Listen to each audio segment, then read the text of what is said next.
We're going through Revelation 2 and 3, and the series has been called the 7 letters. These are 7 letters from Jesus through the Apostle John, written to real historic churches. And these letters were written at the turn of the 1st century to 7 churches in Asia Minor. And there are a lot more churches than 7 churches in that area, but there's 7 churches because these 7 churches cover the postal route. And so these 7 churches, which represents his fullness, they represent all the churches. And so even though these are real churches, it's as if Jesus is writing to Livestream. And it's a powerful thing that we're looking at. To Ephesus, Jesus says, where's the love? You've abandoned your first love. To Smyrna, he says, you're being persecuted, will continue in faithfulness. Keep fighting the good fight. To Pergamum, he says, man, bad teaching, bad doctrine, bad teaching. You have a very clouded view of who I am. To Thyatira, he said, stop compromising. Stop giving in.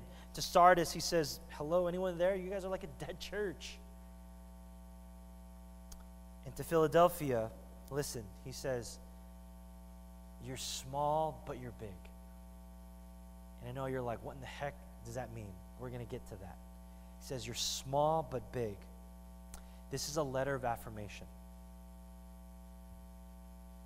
This letter is not like most other letters that we see in the 7, in that we don't find any rebukes in this letter. These are only commendations and affirmations. Jesus is strengthening this small church. And I think in a lot of ways that speaks to us. It's very, very empowering for me. And so here's what we're going to cover today. This is how Jesus affirms the church in Philadelphia. First, he's going to give them a powerful reassurance. Jesus affirms the church in Philadelphia through reassurance. Second, Jesus affirms the church through commendation. He's going to talk about what it is that they need to continue to do and what it is that they're doing well. That's a commendation. And 3, Jesus is going to give them promises. So reassurance, commendation, and promises. If you're ready, say amen. Let's talk about the reassurance. Go to verse 7 again. I'm going to read this slowly.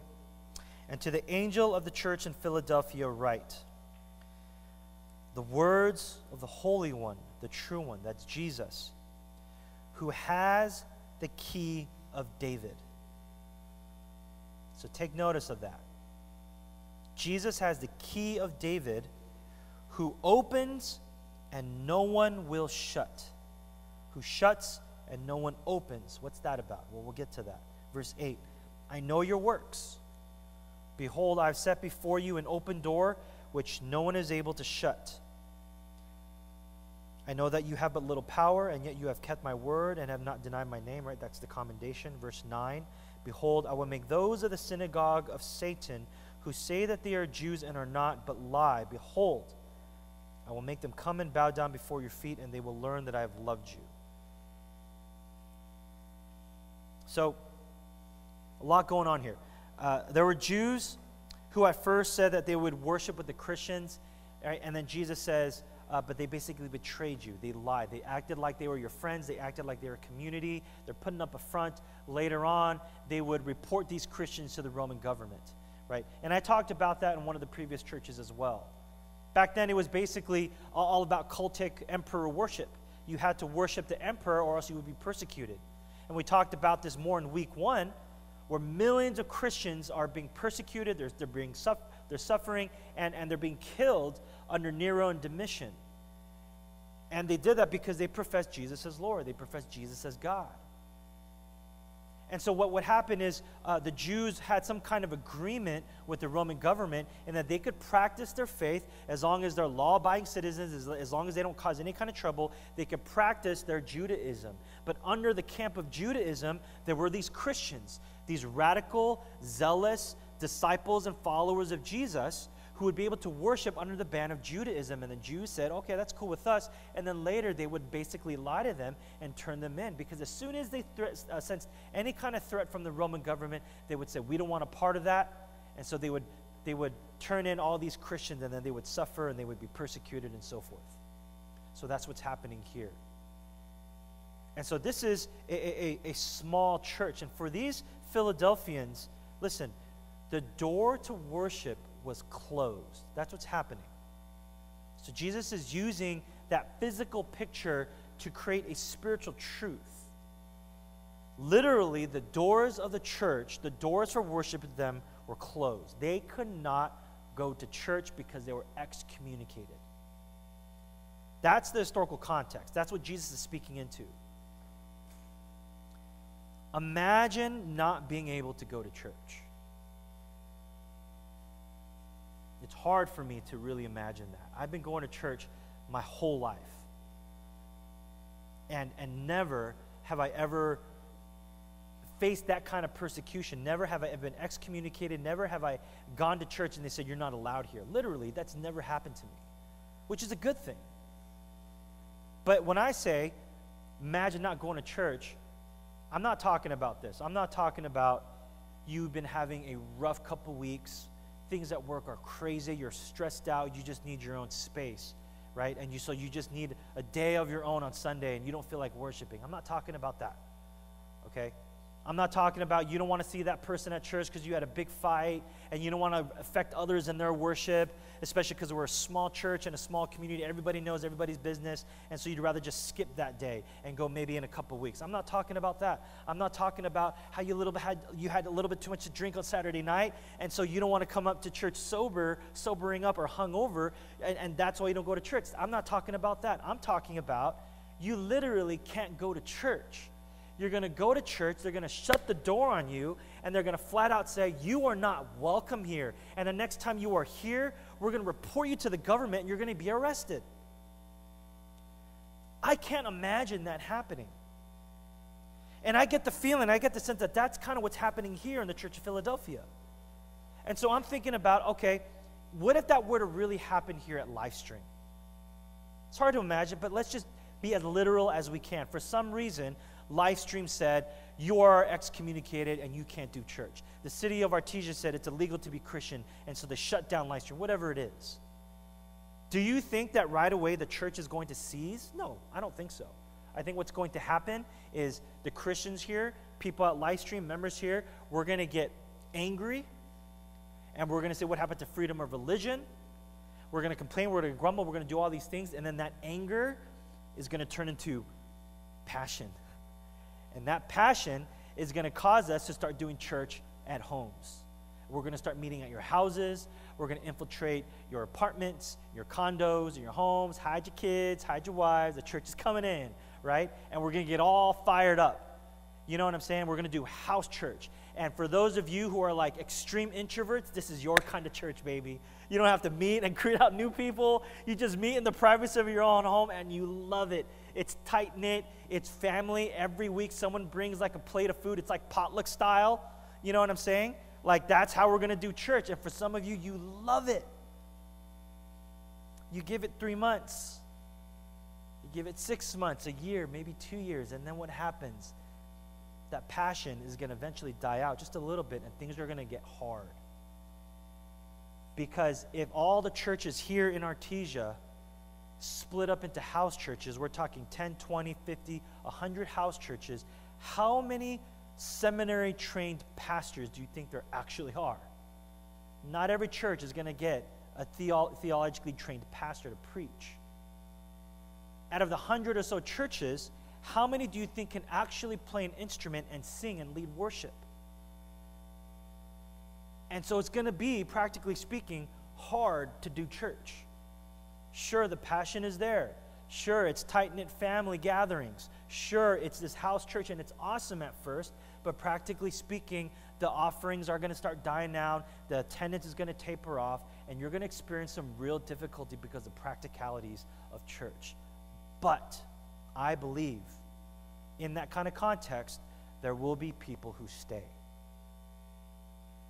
Because they don't go to church for the glamour of the worship.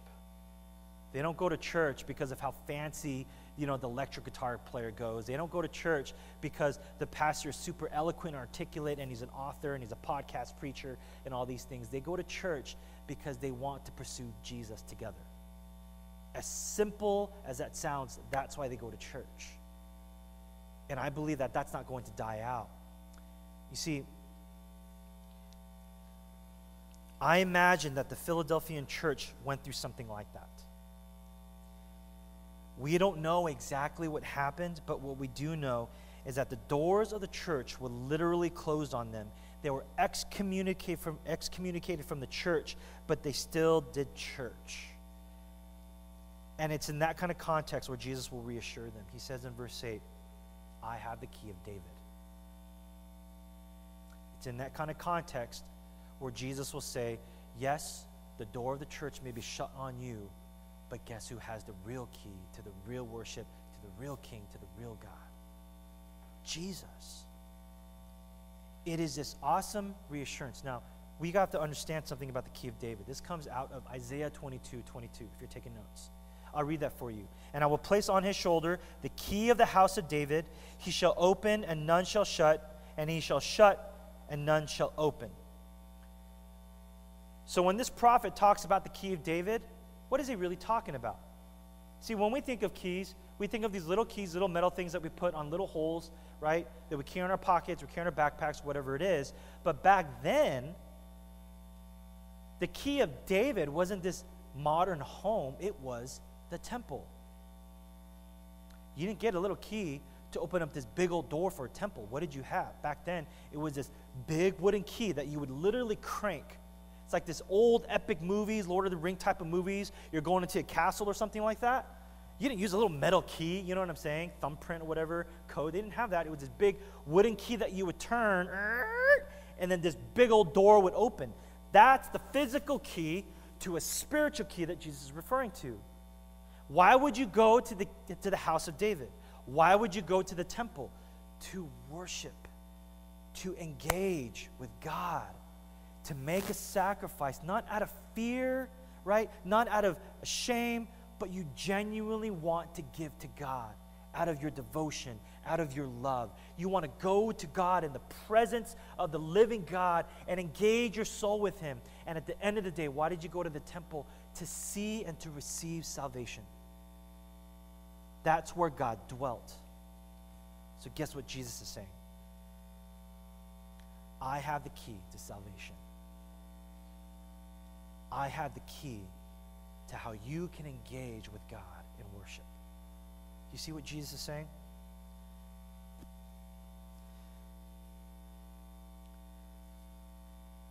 Here's what all this means. The church in Philadelphia was a small church. I don't know how small. Maybe their idea of small is different from ours. But I think we can relate to them in a lot of ways because we're a small church. Jesus says, I know that you have but little power. That doesn't mean physical power. He's talking about the size of their church. You think you have little power because you're small. You think you're small, and so therefore you're insignificant. Because you're small, you have little impact. Because you're small, you think you don't count in the kingdom of God. That's what Jesus is saying. I know you have but little power. So he's recognizing that, and he's speaking into that. And he's saying, even though you have little power because you're small, I am the key. Here's what this means for us. And this might actually cause more impact on me than you. There are some real differences between small and big churches. I'm not talking about back then, even today. There are some very real and practical differences between small and big churches. I'm just going to be real with you. Can I be real with you, church? Some of you can't. I can't. That's okay. As a small church, we just don't have a lot of the resources that bigger churches have. You understand this, yes? Maybe some of you grew up at a church of 5 people, and so this is a mega church to you. Okay, maybe. I don't know. But there are some bigger churches out there. There's a church like 5 minutes from us. I'm not going to mention their name. Great church. There's a lot of churches in there, so you might have to guess. But their Sunday preaching, their Sunday preachers is fantastic. They have a different speaker, a different pastor in that church. They rotate almost on a weekly basis, and every single preacher is like fire. You know what I'm saying? And every week, it's just something good and fresh, and it's like this new thing, and it's just like the stacked pastors, one after another. And And I'm listening to, and I'm a pastor, I'm listening to these guys, I'm checking out their website, I'm like, man, this is so good. Right? I'm like, oh, the next guy can't be that good. And he's like, even better, you know? And it's just stacked with all these preachers. And so they're all like full-time too, you know? And here I am, this single preacher. Every week I'm preaching, like, you know, I'm part-time position. And I'm like laboring at this. And I'm like, man, it must be so nice to not have to preach every week, right? Not just for the pastor, but for you guys, because you guys get a fresh perspective and a fresh preaching every week. Instead of getting a sermon that's prepared in 1 week, you get a sermon that's been worked on for 2, 3, 4 weeks. Imagine the depth, imagine the clarity, imagine the richness that comes out of that. And so for the congregation, it's just so awesome to have the kind of resources where you have 3, 4, 5 full-time preaching pastors. It must be so awesome. That's what resources can do.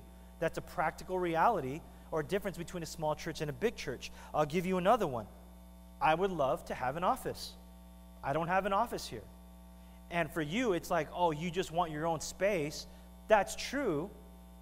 But wouldn't you want to know that your pastor who preaches every week has a dedicated place to pray and to study and to prepare the sermon? Wouldn't you want that? I'll give you another one. Wouldn't you want to know that when you want to meet with the pastor for care and counseling, and you have some sensitive things that you need to talk about, that we're not going to meet at a Starbucks? Wouldn't you want to meet in the privacy of an office so you can be real and talk about real things? Instead of, so anyways, you know, I've been struggling with this sin. Oh, hey, what's up, Greg? You know, it's like at Starbucks. Just text it to me, bro, cacao it. You know? We're like texting in front of each other. Oh, snap. You know what I'm saying? Wouldn't you want to have your pastor meet with you in the privacy of an office? Some of y'all are going to get married soon. Don't you want to do premarital counseling? Not at Solid. That's one of the practical differences between a small church and a big church. I'll give you another one. Let's talk about our age as a church. Maybe this isn't such a small church, big church thing, but the reality is we're a young church. I think the average age here is something like 24 years old, which is great. But what if a 33-year-old guy came in, maybe he has a girlfriend, maybe he's single, he comes into this church, he's looking for a church, he sees a whole bunch of 24-year-old, 25-year-olds. What's he going to think? I want to stay here and mentor these people. No. He's going to think, I'm going to go to that other church. They have 5 different pastors preaching, and they have my age people. It's hard to engage people past their 30s in a church like this. Nothing against you guys. I want them to hurry up and get to 30, right? It's not your fault. That's just the reality. These are like practical things that practical differences between a small church and a big church. I don't want to speak for everyone, but for me at least, if I'm not careful, I can let these things really cripple my view of the church. I can get onto Instagram, I can talk to friends, and just all day I can let these lies get into my head and speak down on who we are as a church. I can get discouraged, I can get cynical, I can get bitter at God, bitter at the church, bitter at you guys, bitter at myself, and just get into this negative mindset and think that this is not what God desires and just get pissed. And if I'm not careful, listen, if I'm not careful, I can let Satan make me feel powerless just because we're a small church. I can let Satan get into my space and start to convince me that we're not significant. And that will affect my leadership, my vision casting, my preaching, leadership training. That will affect everything. Jesus speaks into that. I know that you have but little power, and yet you have kept my word and have not denied my name. What really matters to Jesus? Not the size of the church, but the health of the church. What matters to Jesus is not the size of the church, but the faithfulness of the church. It's not about being a small church. It's not about being a big church. It is about being an obedient, faithful, and healthy church. And this is what Jesus values. And Jesus is reassuring this small Philadelphian church. Yes, you think you're small, you think you're not doing these big things for the kingdom, although those things might be great, but he's saying, but you're being faithful. I don't even have a rebuke against this church, and you are being faithful to the extent that I'm going to write a message to you and tell you to keep doing what you're doing. And you cannot let some synagogue that shuts the door on you to define your worship and your identity. Jesus is sending this message to them, and he's saying our identity, your identity as a church, Philadelphia, is not in how big you are or small you are. It's in Jesus Christ, because he has the key. Your power as a church is not in how big or small you are. It is in Jesus. Your effectiveness as a church is not in how big you are or how small you are. It's in Jesus. He's saying, Philadelphia, no one can touch your salvation. No one can open it, no one can shut it except for me. Livestream, it's not about being big. It's not about being small. It's about faithfulness. Amen.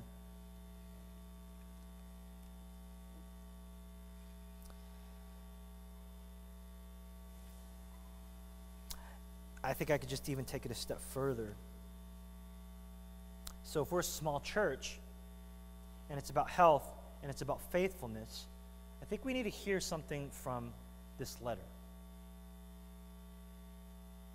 Why in the world would Jesus write a letter to a church that has no rebukes?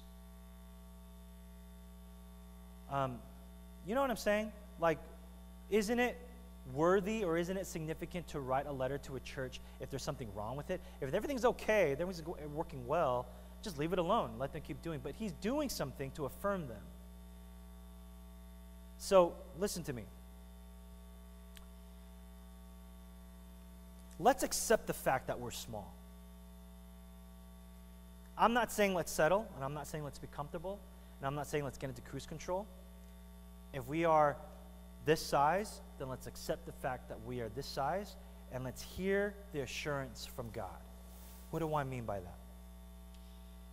Instead of looking at all our disadvantages, instead of looking at what we don't have and getting discouraged, how about we look at who we are as a small church and embrace it? Okay, so we don't have a rotation of preachers, right? Well, sucks for you guys, but for me, I'm getting better as a preacher. Preaching every week, I'm deepened in the word, I'm sharpened in my craft. Sometimes I don't feel like preaching, but I have to do it, but there's always a blessing in it. There's always this affirmation in it. Preaching every week sharpens me, not just as a preacher, but as a man. I'm going to see the silver lining in that. I'm going to see that not as a disadvantage, but as an opportunity to grow. We're a young church, mostly in our 20s. Is that such a bad thing? Guess what? Yeah, we might have 1 or 2, 3 married couples. Okay, apart from them, we're all single. We can hang out a lot, and we can serve the church a lot, and we can build each other a lot. And don't take it the wrong way, we don't have a husband or a wife or kids waiting at home. So we can spend our time building the church. And some of y'all are like, I don't see the blessing in that, right? But it is. You know how hard it is to serve? Imagine if everyone here was married. You know how hard it is to serve? How hard it would be to have a praise team? How hard it is to go on missions? How hard it is to serve in youth and kids ministry? We do that because we're young and we're single and we have time on our hands. That is a blessing. There will be a day, church, when we all start to get married and we don't have that kind of luxury and the growth declines because of that. It's a blessing in disguise. So if we're called to be a small church right now, let's embrace the small church and let's grow and let's be faithful in that. So Jesus reassures this church. He says that he is the key to the church and nobody can open or shut the door apart from Jesus. And then he commends the church. Jesus says, you kept my word. He says that twice. In verse 8 and verse 10, he says, you kept my word. I'll be honest, I spend a lot of time trying to unpack that.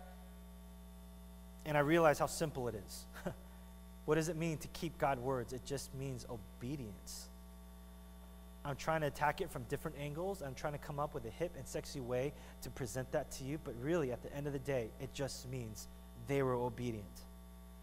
This small church wasn't known for creating this huge impact in the surrounding cities. But the reason why Jesus commends this church was because they were obedient in the seemingly small and insignificant ways. Sometimes the small ways of obedience don't mean much to us, but a lot of times they are massive to God.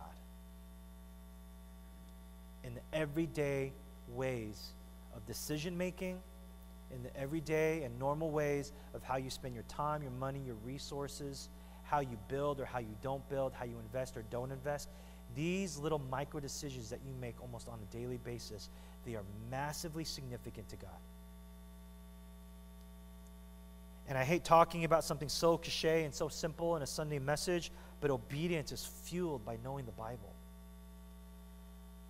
We don't read the Bible for Bible knowledge. That's a small part of it. But if reading the Bible for Bible knowledge was the point, there's a lot of other ways you can gain knowledge. Reading the Bible for a Christian, it is an essential part of your life because that is what fuels your obedience. See, when you make a decision to consistently read the Bible, like you are carving out time to invest time and effort in reading the Bible and soaking it in and getting to know God, over time, something powerful happens in that process. I'm not just saying this. There is a powerful, powerful thing that happens when you spend the time to read the Bible. Over time, what happens is it's no longer about just the knowledge and the Bible and the content. It starts to become a time when you are actually encountering God.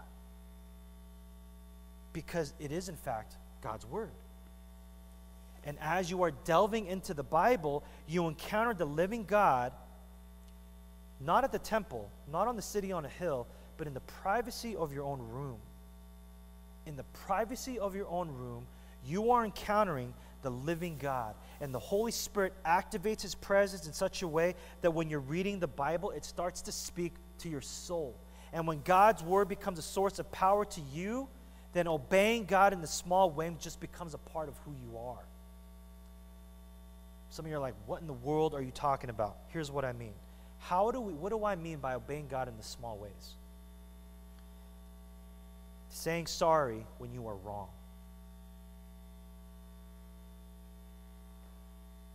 Some of us will not say sorry no matter what. You know you are wrong, but you will not say sorry for whatever reason. That seemingly small and insignificant way where you know you're wrong but you're not saying sorry, that matters to God. When you know God is pushing you to encourage that person at your work, at your church, it's awkward, it's weird, you have to break the ice, but God is pushing you. He's put it on your heart to encourage that person, to bless that person, to talk to them, to get into their lives. And then you just say no and you get on with your day. That seemingly small and insignificant way matters to God. What about honoring your father and your mother? That's hard. Do you know why these things are hard and they seem so small? Because no one sees what you're doing. No one sees how committed you are in reading the Bible in the privacy of your own room. No one sees that you avoid that awkward person when you can encourage them and bless them. And no one sees how you treat your parents. Unless someone is really, really close to you and they see you at home, no one really knows how you treat your parents. And you know what the command is in the 10 Commandments to honor your father and mother? There's no conditions. That's the hard part. It doesn't say honor your father and mother when they're right. It doesn't say honor your father and mother when they're chill. It says honor your father and mother, and that's it. So when they're wrong, they're unreasonable, they're getting on your case, honor your father and mother. To you, that may seem small and insignificant because it's just your mom and dad, but it is massively significant to God. This church was faithful in the seemingly small and insignificant ways. So it might seem like they're powerless. It might seem like they're not making a difference, but God values their faithfulness in that. Jesus reassures this church. He says that the key to the church is Jesus, and nobody can open or shut it apart from him. Jesus commends the church for their faithfulness in small but big ways, and then he gives promises. This is how we know that God really cares about these seemingly small and insignificant acts of obedience. God is this huge God. He's in control of the entire universe. He's doing these crazy things to save people, saving thousands and millions of people. Does God really care about me reading my Bible? God is this huge God. Does God really care? Does God really care that I cheat on my taxes? God is this huge God who's doing this great work. Does God really care about these insignificant things? The answer is yes. The answer is yes. And how do we know? He sends a message to this small church. They're huge in faith. And he says that and you got to see that each of these promises is specifically geared towards their circumstance. What do I mean? The church in Philadelphia, I'm going to go through this fast. The church in Philadelphia says, we're betrayed by these people who call them Jews. They befriended us, and then they kicked us out of the synagogue. Verse 9, Jesus says, I will make them come and bow down before your feet, and they will learn that I've loved you. Vengeance belongs to the Lord. They experience betrayal. They experience friends backstabbing them. And Jesus says, I will honor that. They're going to one day bow to you. That's a promise that Jesus gives. But God, we're being persecuted left and right by all these pagan worshipers. What do you want us to do? Verse 10, because you have kept my word about patient endurance, I will keep you from the hour of trial that is coming on the whole world. To the church that is persecuted but stays faithful, Jesus promises protection. But God, we feel like we're not making a significant impact. We're small and we're powerless. Verse 12, the one who conquers, I will make him a pillar in the temple of my God. Even the small church, when they're faithful, one day they will serve a solid purpose in the kingdom of God. He reassures the church, he commends the church, and he promises the church for their faithfulness. Let me just close with a thought.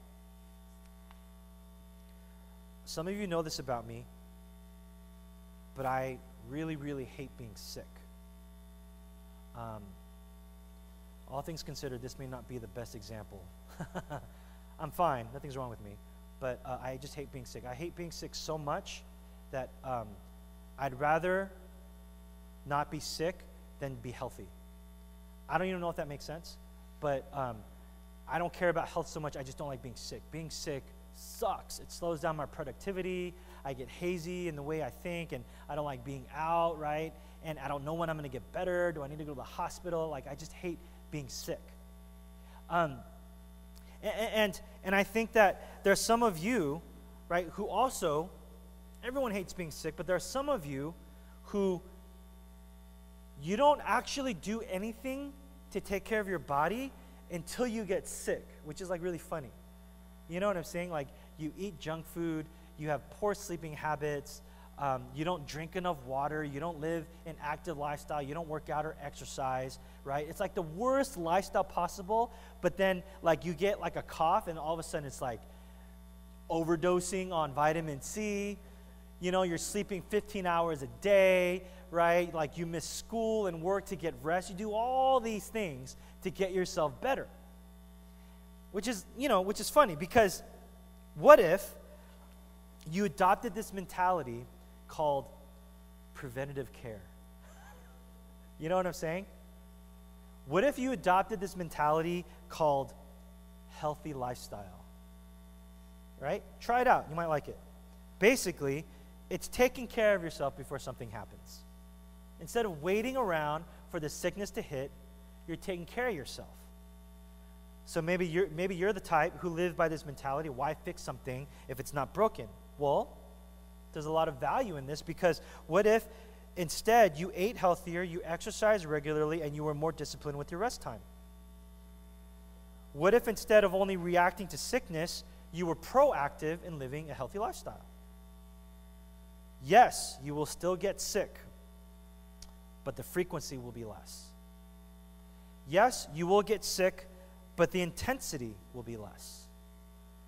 Yes, you will get sick, but the recovery time will be faster. And listen, when you're not sick, you can actually have more energy. You can enjoy your rest time, and you can focus on growing instead of just being sick. Why in the world am I talking about this? Do you know what the Bible compares the church to in the New Testament? The human body.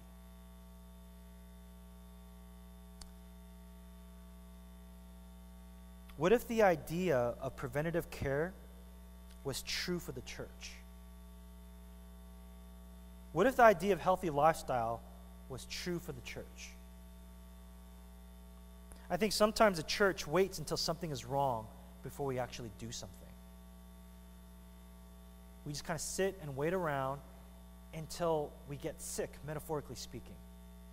Until there's an issue, until there's a problem, until there's some kind of unhealthiness, and then we'll react and we'll throw medicine on it, and we'll throw money at it, and we'll throw resource and have hundreds of meetings just to solve what it is. And if that's what needs to happen, then yes, we need to do that. But what if instead of only reacting to sickness, we were proactive in being healthy? Yes, we will still get sick. Yes, we will have our issues. Yes, we will have our problems, but the frequency will be less, the intensity will be less, and the recovery time will be faster. And when we're not sick and we're in a season of blessing and growth, we'll have more energy and vitality as a church, and we can actually focus on growing. You feel me? Church, what am I talking about? Affirmation. I'm talking about affirmation. Instead of waiting for Jesus to rebuke us, why don't we proactively seek out what's going well? Why don't we accentuate what's going well and what is healthy and what is working for us instead of being so critical about all the things that we don't have and all the things that we don't do so well? That's the easy part. Criticism is so easy. Complaining about church is so easy. But if we actually proactively start going after what is healthy and what is work and start accentuating life and vitality and strength, maybe when we do get sick, metaphorically speaking, we'll recover faster and we'll be healthier in the long run. Isn't that what Jesus is doing to the church of Philadelphia? There's no rebukes here. Nothing is wrong. Obviously speaking, in a blatant kind of way, nothing is wrong with this church. There's no such thing as a perfect church, but nothing is wrong to the extent that Jesus would write a rebuke. So what's he doing? He's strengthening the church for energy, for vitality, to affirm the church so that they can keep doing what they're doing. So how can we, I don't have a lot of time, and I'm closing out here, how can we affirm each other? And how can we affirm Livestream? And how can we affirm the church? Reassurance. In the same way Jesus reassured the church, we are to reassure one another. Salvation is not in the church. You come to church for the church to save you, guess what? You're not going to find anything there. But Jesus is the one that holds the key. You point others to Jesus. That's why we exist as a church. The point of church is not church, it is Jesus. So yes, there will be flaws. Yes, there's plenty to complain about, but we look at Jesus, who is full and perfect and who's holding the 7 churches, the fullness of the churches, in his right hand. There we will find hope, and there we will find power. How do we affirm each other? Reassurance. How do we affirm each other? Commendation. Recognize the seemingly small and insignificant acts of faithfulness. Celebrate it. Encourage it. Bring it to surface. If someone in your small group was having a hard time reading the Bible, and they finally open up their Bible once or twice in a given week, it's not about saying, finally, what's wrong with you, bro? It's about time. No, it's about saying, hey, I know that was hard. Keep it up. It's seemingly small and insignificant, but God values that. Push it. Keep going. Grow in it. How do we affirm each other? Reassurance, commendation. 3, promises. Do we believe, and are we pointing each other to the promises of God, or are we pointing each other to the promises of the church? I cannot promise you anything from a pastoral perspective. In terms of the security of your soul, in terms of your sanctification, there's nothing I can do for you but point you to the one who can do something and has done something. We affirm the church through reassurance, commendation, and promises. Pray with me.